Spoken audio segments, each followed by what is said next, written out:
이제 우리 주변에 봄꽃이 피기 시작하고 있습니다. 진달래, 개나리, 벚꽃을 비롯해서 목련까지 피고 있습니다. 봄은 자고로 꽃이 있어야 합니다. 꽃을 보면 우리 마음을 환하게 밝혀줍니다. 사람들은 기대하는 것이 이루어지지 않으면 절망하게 됩니다. 바라던 일을 이룰 수 있는 가능성이 희박해 보이거나 그런 가능성이 없을 때 좌절하게 됩니다. 반면에 소망을 가진 사람은 어떤 일을 하든지 의욕적이고 포기하지 않습니다. 소망을 가진 사람과 절망한 사람은 그 눈동자도 다르고 표정도 다릅니다. 절망한 사람은 눈에 초점이 없고 얼굴이 시무룩하고 행동이 느립니다. 하지만 소망을 가진 사람은 눈이 빛나고 얼굴도 환하고 행동에 활기가 있습니다. 우리가 인생을 살다 보면 때로는 희망을 가지고 살아가지만 때로는 좌절하고 절망을 하기도 합니다. 여러분은 최근에 좌절하거나 절망한 적이 있습니까? 우리가 바라던 것이 눈에 보이지 않고 이루고자 하는 일을 이룰 수 없을 때 낙심하지는 않았습니까? 사업을 하다가 실패를 하거나 몇 년 동안 시험을 준비했는데 떨어지거나 자기가 사랑했던 사람과 헤어질 때 사람들은 낙심하고 좌절하게 됩니다. 미래가 보이지 않을 때 절망하게 됩니다. 오늘 본문에 보면 이런 사람들이 나옵니다. 예루살렘에서 엠마오로 가는 두 사람이 있었습니다. 이들은 예수님을 흠모하였고 예수님을 기대했던 사람들입니다. 그들의 어깨는 처져 있고 그들의 발걸음에는 힘이 없었습니다.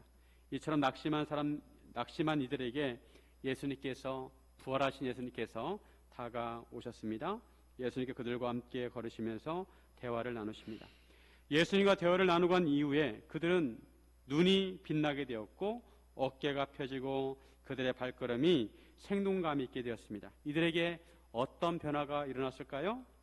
그들은 예수님과 대화를 나누었습니다. 그 이후에 무언가 변화가 생겼습니다. 그들의 마음이 절망에서 소망으로 바뀌게 되었습니다.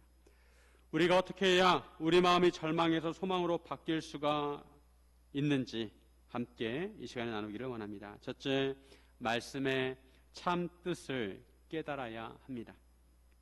사람은 말합니다. 말의 영향력은 대단합니다. 말 한마디로 사람을 살리기도 하고 죽이기도 합니다.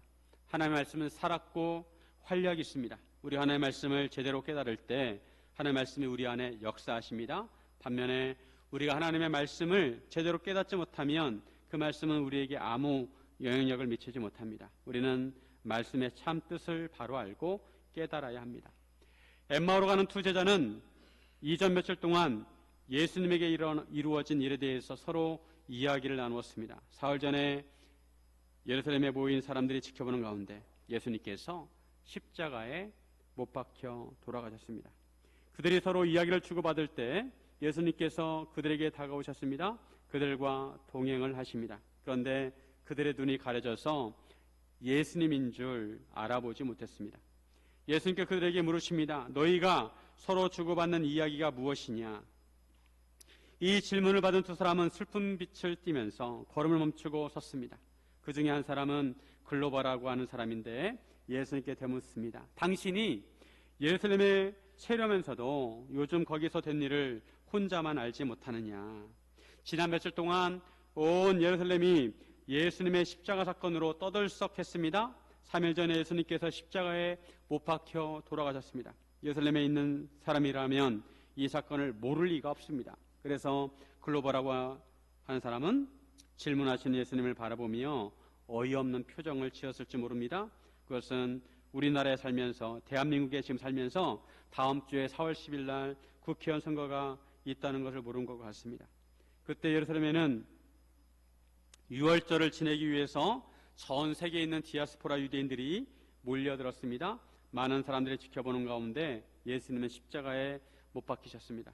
그리고 십자가의 팻말에는 히브리어와 헬라어와 라틴어로 유대인의 왕이라고 쓰여 있었습니다.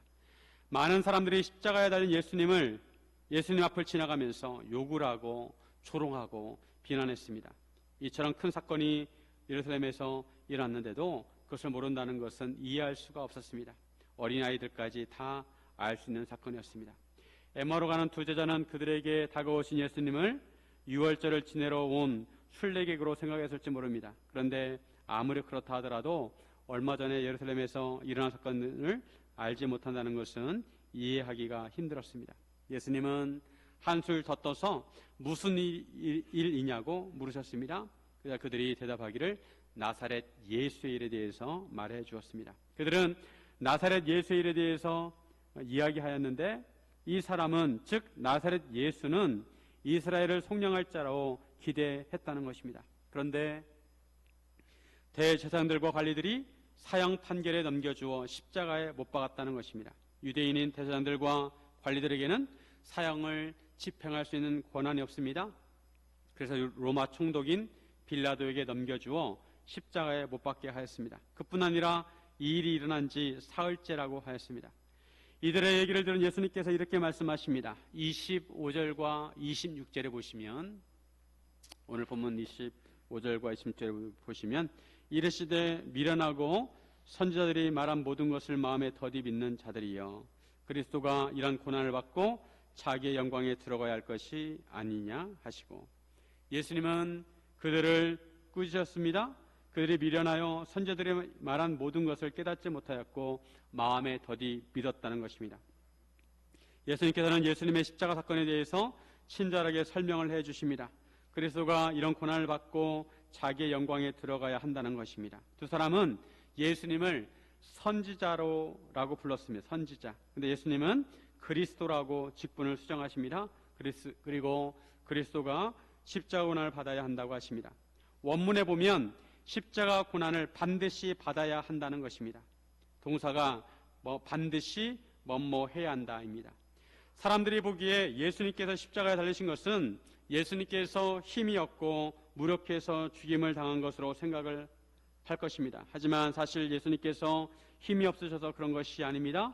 예수님은 일부러 자기 자신을 내어주신 것입니다. 왜냐하면 인간을 구원하려면 반드시 십자가 고난을 받아야 하기 때문입니다. 예수님께서 어쩔 수 없이 십자가에 억지로 달리신 것이 아니라 우리를 사랑하시기에 우리를 구원하시려고 자기 자신을 내어주신 것입니다.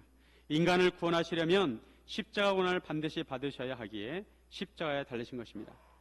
그리고 예수님께서는 그리스도가 자기의 영광에 들어가야 한다고 하셨습니다. 여기서 영광이란 하나님 아버지와 함께 있는 것을 말합니다. 하나님 아버지 곁에 있는 것을 말합니다. 예수님은 원래 하나님 아버지와 영원부터 영원까지 함께 하셨습니다. 하지만 인간을 구원하시려고 영광의 자리에서 내려오셔서 성육신 하셨습니다. 이제 십자가를 통해 인간의 죄 문제를 해결하셨기에 다시 영광의 자리로 들어가셔야 합니다. 같은 십자가 사건을 두고 두 제자와 예수님의 시각 차이가 있습니다. 두 제자는 단지 선지자의 죽음으로만 생각을 하고 절망했습니다. 모든 것이 끝났다고 생각했습니다. 하지만 예수님은 십자가를 구원의 필수적인 것으로 보셨습니다. 그뿐 아니라 예수님은 부활하셔서 영광에 들어가셔야 한다는 것이라고 말씀하셨습니다. 하지만 인간 중에 아무도 이 진리를 깨닫지도 이해하지도 못했습니다. 제자들은 십자가 사건을 보고 절망하였는데 예수님께서는 오히려 구원에 필요한 사역으로 보시고 부활의 영광으로까지 이어서 보셨습니다. 제자들에게는 좌절이었지만 예수님께서는 구원의 핵심으로 보셨습니다. 어떻게 같은 사건을 보고 이처럼 서로 다르게 보고 생각할 수가 있을까요? 그것은 하나님의 말씀을 깨달았느냐 아니면 깨닫지 못하였느냐, 이 차이입니다. 제자들은 말씀의 참뜻을 제대로 깨닫지 못했습니다. 이에 예수님께서는 모세와 모든 선지자의 글로 시작해서 모든 성경에 기록된 예수님에 관한 말씀을 자세히 설명해 주셨습니다. 여기서 알 수 있는 것은 모세가 기록한 모세오경부터 모든 선지자 글에, 즉 구약 성경에는 예수님에 대한 예언의 말씀이 기록되어 있다는 것입니다. 그리고 그 모든 말씀은 예수님의 십자가와 부활에 대해 말씀하고 있다는 것입니다. 만약 그 말씀의 참뜻을 깨달았다면 제자들은 십자가로 인해 절망하지 않았을 것이고 오히려 부활의 소망을 가졌을 것입니다. 그런데 예수님의 부활에 대해 말씀을 통해 깨달은 사람이 아무도 없었습니다.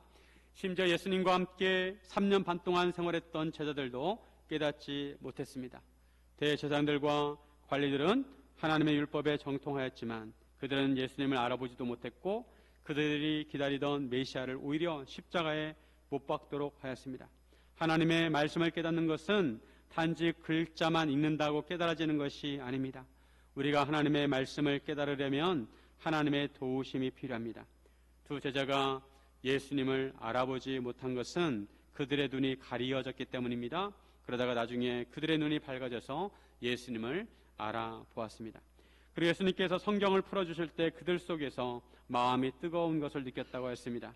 예수님께서 깨닫게 하신 것입니다. 우리가 성경을 읽을 때 성령님께서 조명해 주셔야 그 의미를 깨달을 수가 있습니다. 오늘날도 마찬가지입니다. 우리가 성경을 읽을 때 성령님께서 깨닫게 해주셔야 말씀의 참 의미를 이해할 수가 있습니다. 만약 말씀의 참 뜻을 깨닫지 못한다면 우리는 같은 말씀을 읽고도 대제사장들처럼 하나님의 일을 방해할 수도 있고 아니면 제자들처럼 좌절하고 절망할 수 있습니다. 하지만 예수님은 같은 말씀을 통해 하나님의 구원의 역사를 보셨습니다. 성경 말씀에는 이상이 없습니다. 다만 우리가 깨닫지 못하는 것이 문제입니다. 우리가 성경을 볼 때 성령님의 도우심으로 말씀을 풀어 이해해야 합니다. 하나님의 말씀에는 앞으로의 하나님의 역사에 대해서 나옵니다. 마지막 때와 심판에 대해서도 나옵니다. 앞으로 일어날 일들입니다.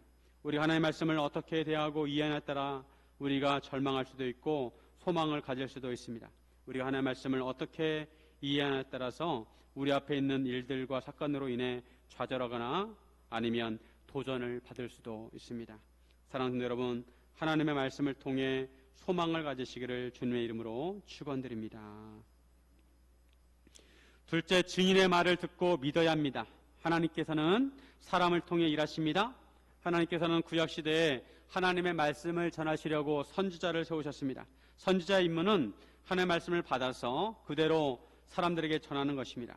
하나님의 백성이라면 하나님께 세우신 선지자가 하나님의 말씀을 선포하면 그 말씀을 믿어야 정상입니다. 그런데 이스라엘 백성들은 하나님께 보내신 선지자를 인정하지 않았습니다. 선지자가 전하는 하나님의 말씀을 인정하지 않았습니다. 하나님께서는 이런 자들을 마음이 완악하다고 하셨습니다. 예수님께서도 예수님의 부활을 증거하라고 증인을 세우셨습니다. 증인을 보내셨습니다. 예수님께서 보내신 증인을 인정하고 그 증인의 말에 어떻게 반응에 따라서 하나님의 판단이 달라집니다. 우리는 주님께서 보내신 증인의 말을 잘 듣고 믿어야 합니다. 엠마오로 가는 두 제자는 이미 증인들로부터 예수님께서 살아나셨다는 소식을 들었습니다. 그들이 말하기를 어떤 여자들이 자기들로 놀라게 하였다는 것입니다. 이 여자들이 새벽에 무덤에 갔다가 예수님의 시체는 보지 못하고 와서 그가 살아나셨다고 하는 천사들의 나타남을 보았다고 했다는 것입니다. 사람이 천사를 본 것도 놀라운 일인데 예수님께서 돌아가신 예수님께서 살아나셨다는 말을 들었다는 것입니다. 그뿐 아니라 자기들과 함께한 자 중에 두어 사람이 무덤에 가서 과연 그 여자들이 말한 것을 맞는지 확인하려고 하였는데 예수님은 보지 못했다고 하였습니다. 이런 증인들의 말로 알 수 있는 것은 예수님의 무덤이 비었다는 것입니다. 예수님의 시체가 없어졌다는 것입니다. 이런 말을 들은 두 제자는 혼란스러웠을 것입니다. 예수님의 시체가 어떻게 되었을까? 누가 훔쳐갔을까? 아니면 제자 중에 누군가 옮겨갔을까?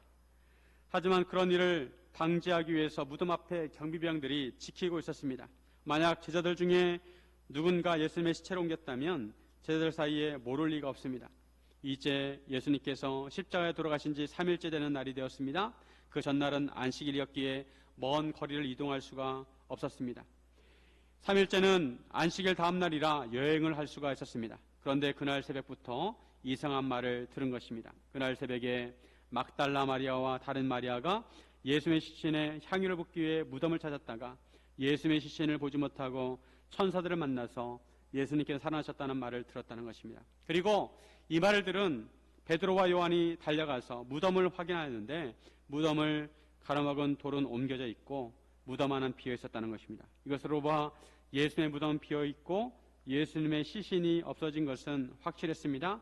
다만 정말 여자들이 전한 말대로 예수님께서 살아나셨다는 것은 확신할 수 없었습니다. 어떻게 죽은 사람이 다시 살아날 수 있을까? 그들은 확신하지 못했습니다.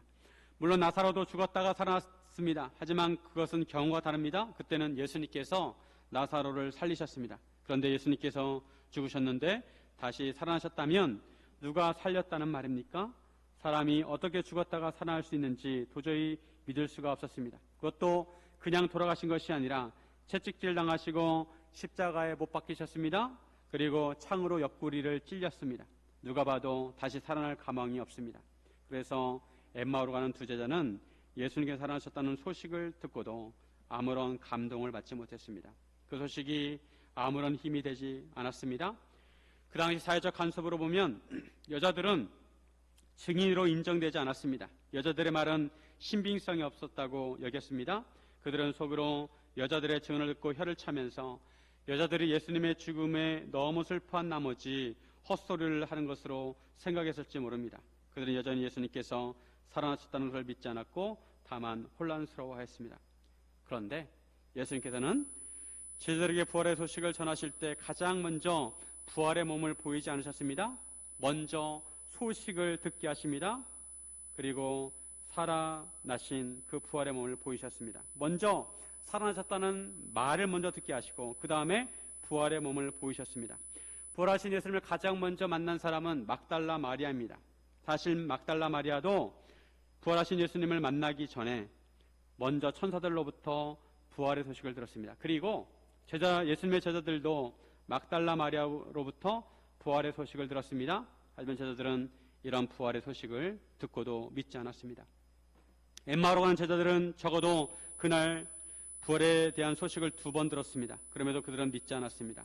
다만 놀랐을 뿐입니다. 이처럼 예수님의 부활을 믿지 않는 제자들에게 예수님께서는 처음부터 부활하신 몸으로 부활을 증명하라고 하지 않으셨습니다. 손에 못자국을 보여주시면서 이거 봐라, 내가 바로 예수다, 이렇게 하지 않으셨습니다. 예수님은 먼저 하나님 말씀을 풀어주시면서 예수님의 부활을 설명해 주셨습니다. 성경을 가지고 그 말씀을 가지고 예수님의 부활을 설명해 주신 것입니다. 그리고 나중에 떡을 떼실 때 그들의 눈이 밝아져 그때서야 부활의 주님을 알아보았던 것입니다. 여기서 한 가지 생각해 볼 것은 예수님께서는 왜 처음부터 부활의 몸으로 부활을 증명하라고 하지 않으셨을까?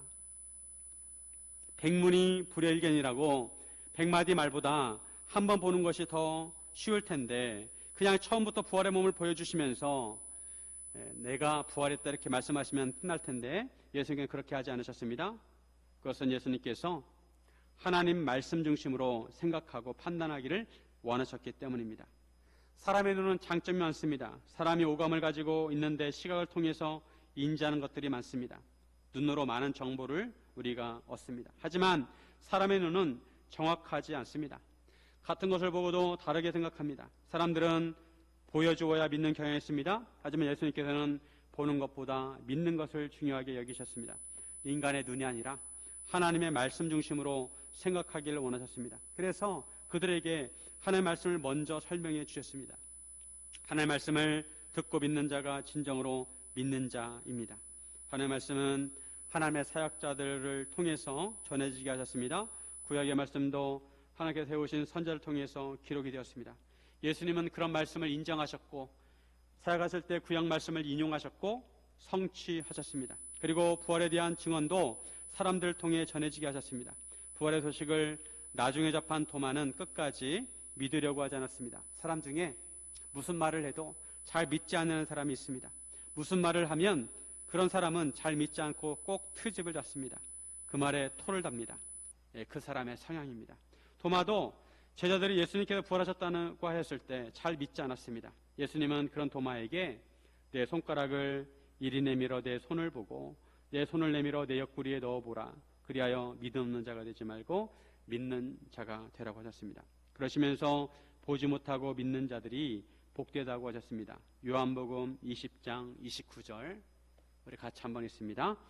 예수께서 이르시되 너는 나를 본고로 믿느냐? 보지 못하고 믿는 자들은 복되도다 하시니라.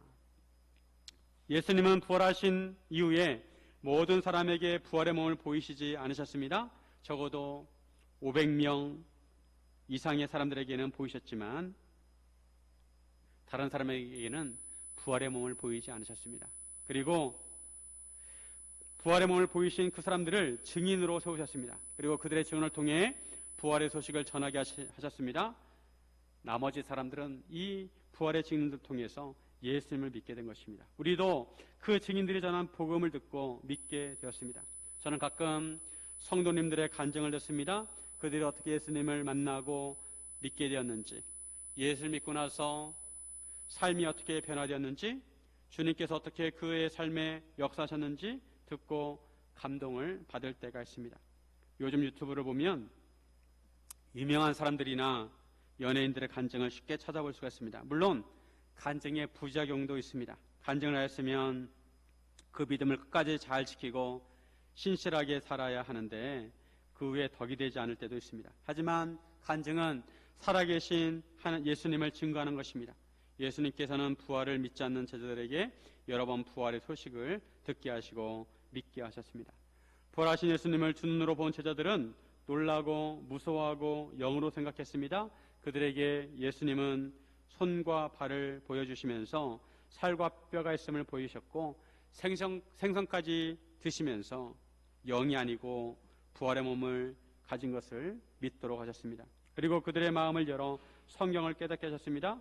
그리고 그들을 모든 일의 증인이라고 하셨습니다. 우리에게 복음을 전한 증인들, 즉 예수님의 제자들도 처음에는 부활을 믿지 못했습니다. 하지만 그들은 예수님을 위해서 순교까지 하였습니다. 만약 예수님의 부활을 믿지 않았다면 그들은 목숨을 바치면서까지 복음을 전하지 않았을 것입니다. 그들을 통해 교회가 세워졌고 사도들과 교회를 통해 우리에게 복음이 전해지게 되었습니다. 그 이후로 예수님께서는 주로 증인들을 통해 사람들이 부활하신 예수님을 믿도록 하셨습니다. 이제는 증인들이 전하는 복음을 듣고 믿어야 합니다. 물론 덮어놓고 믿으라거나 무턱대고 믿으라는 것이 아닙니다. 증인의 말을 들어보고 말씀에 비추어 믿으라는 것입니다.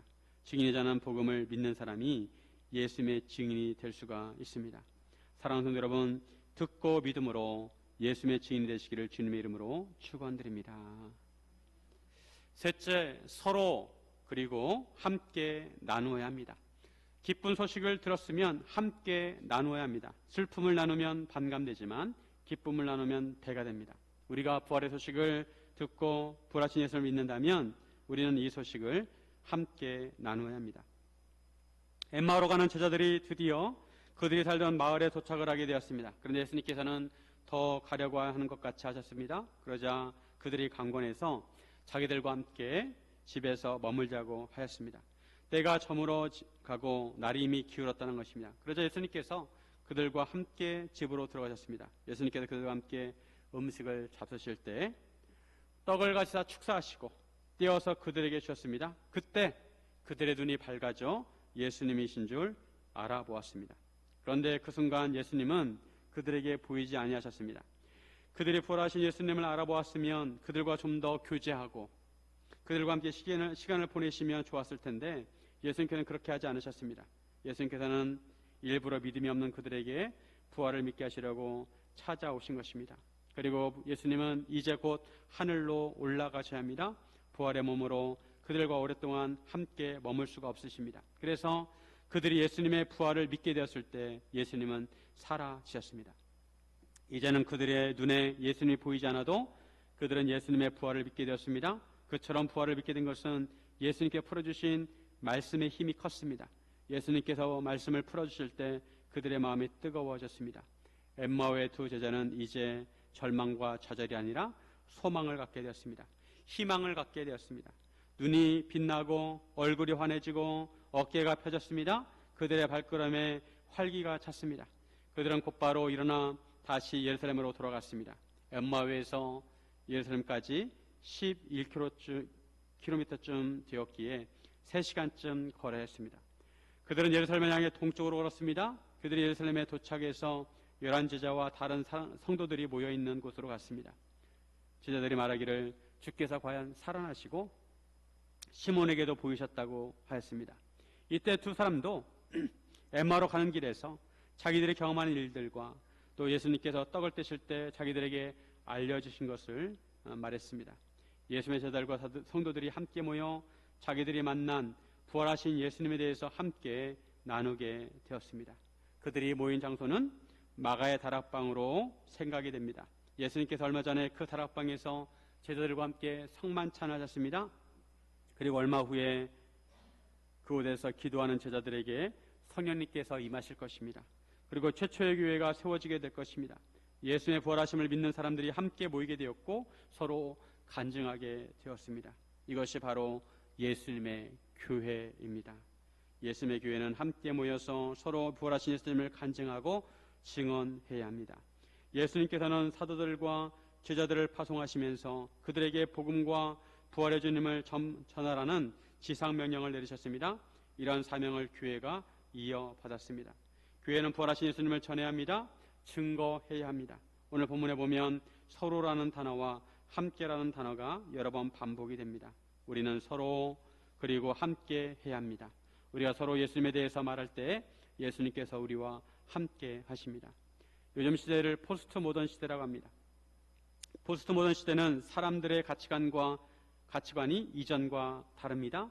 요즘 젊은 세대들에게 기성세대들의 사고방식과 생각을 강요하면 꼰대라는 말을 듣습니다. 서로 생각하는 것도 다르고 가치 있게 여기는 것도 다르고 중요하게 생각하고 추구하는 것도 다릅니다. 요즘 세대는 직접 해보고 경험해보는 것을 좋아합니다. 우리가 어떻게 이 세대에 복음을 전해서 사람들로 하여금 부활하신 예수님을 믿게 할 수 있을까요? 오늘 본문에서 예수님께서는 부활을 믿지 못하는 제자들에게 다가가셨습니다. 그리고 처음부터 다짜고짜 부활을 믿으라고 하지 않으셨습니다. 처음에는 그들과 동행하시면서 그들이 무슨 말을 하는지 물으셨습니다. 그들과 대화하셨습니다. 그들이 무슨 대화를 나누는지, 무슨 관심사를 가지고 있는지, 어떤 고민이 있는지 들으셨습니다. 그리고 예수님께서 말씀을 통해서 그들이 고민하는 문제를 설명해 주셨습니다. 그리고 그들과 함께 식사를 하시고 교제하셨습니다. 그럴 때 엠마오로 가는 두 제자가 부활하신 예수님을 알아보게 되었고 그들의 마음이 절망에서 소망으로 변하게 되었습니다. 이것이 예수님께서 사용하신 방법입니다. 우리가 누군가에게 복음을 전하고 부활의 주님을 전하려면 우리가 먼저 다가가야 합니다. 이제 설교를 마치고 후에 태신자 작정을 할 것입니다. 여러분이 전도하고 싶은 사람, 기도하는 중에 떠오른 사람을 적어도 3명 이상 작정하시기를 바랍니다. 이제는 우리가 증인의 역할을 해야 합니다. 우리가 그들에게 다가가 그들과 동행해야 합니다. 그들의 생각과 고민에 귀를 기울여야 합니다. 그리고 공감대가 생겼을 때 그들과 교제하며 그들에게 복음을 전해야 합니다. 하나님의 말씀을 가르쳐야 합니다. 성령님께서 그들의 눈을 열어주시고 깨닫게 하시도록 기도하면서 우리가 만난 부활의 주님을 함께 나누어야 합니다. 어떤 사람은 축구를 볼 때 전반전만 봅니다. 그런데 축구는 전반전만 있는 것이 아니라 후반전도 있습니다. 어떤 사람은 후반전까지 보고 축구가 다 끝났다고 생각합니다. 그런데 어떤 경기는 연장전도 있고 또 승부차기도 있습니다. 우리는 우리 생각에 갇혀서는 안 됩니다. 하나님의 말씀으로 생각의 지평을 넓혀야 하고 우리의 시야를 넓혀야 합니다. 그럴 때 우리 마음에 소망이 생길 것입니다. 요즘 판다곰 푸바오가 인기입니다. 특히 어린아이들이 푸바오를 매우 좋아합니다. 에버랜드에 있던 푸바오가 이제 4월 3일에 중국으로 가게 됩니다. 그동안 푸바오가 많은 사랑을 받았습니다. 많은 사람들이 귀여워해주고 예뻐해 주었습니다. 사람들은 자기가 좋아하는 것들을 보면서 용기를 얻기도 하고 힘을 얻습니다. 아이들은 푸바오를 보면서 너무 좋아하고 기뻐하고 행복해합니다. 좋아하는 운동선수나 좋아하는 가수나 좋아하는 연예인을 직접 만나는 것은 특별한 체험일 것입니다. 쉽게 만날 수도 없고 서로 대화할 수도 없습니다. 그런 사람들을 직접 만나고 손이라도 한번 잡아본다면 잊을 수 없는 추억이 되고 힘이 될 것입니다. 푸바오가 누군가에게 큰 힘이 되고 임영웅이나 손흥민이 누구에게 큰 힘이 된다면 부활하신 예수님은 얼마나 큰 힘과 소망이 될 수 있을까요? 부활하신 예수님은 봄꽃보다 우리 마음을 더 아름답게 꽃피게 합니다. 부활은 아주 대단한 것입니다. 부활이 얼마나 대단한지는 죽음이 얼마나 비참한지를 알면 알수록 더욱 깨닫게 될 것입니다. 죽음은 현실입니다. 누구나 예외가 없습니다. 그 죽음이 얼마나 비참한지 우리가 알 때 부활이 얼마나 귀한 것인지 우리가 깨닫게 될 것입니다. 예수님께서 비참한 죽음과 사망 권세를 이기고 다시 살아나셨습니다. 부활의 첫 열매가 되셨습니다. 이제 우리도 예수님이 재림하실 때 부활하게 될 것입니다. 만약 최근에 낙심된 마음이 있었다면 성령님께서 조명해 주시도록 기도하시고 성경을 읽으시고 말씀의 참뜻을 깨달으시기 바랍니다. 예수님의 증인들과 함께 서로 예수님에 대해서 이야기를 나누시길 바랍니다. 그래서 영적인 시야를 넓히셔서 부활과 영원한 생명에 대한 믿음과 소망을 가지시기를 주님의 이름으로 축원드립니다.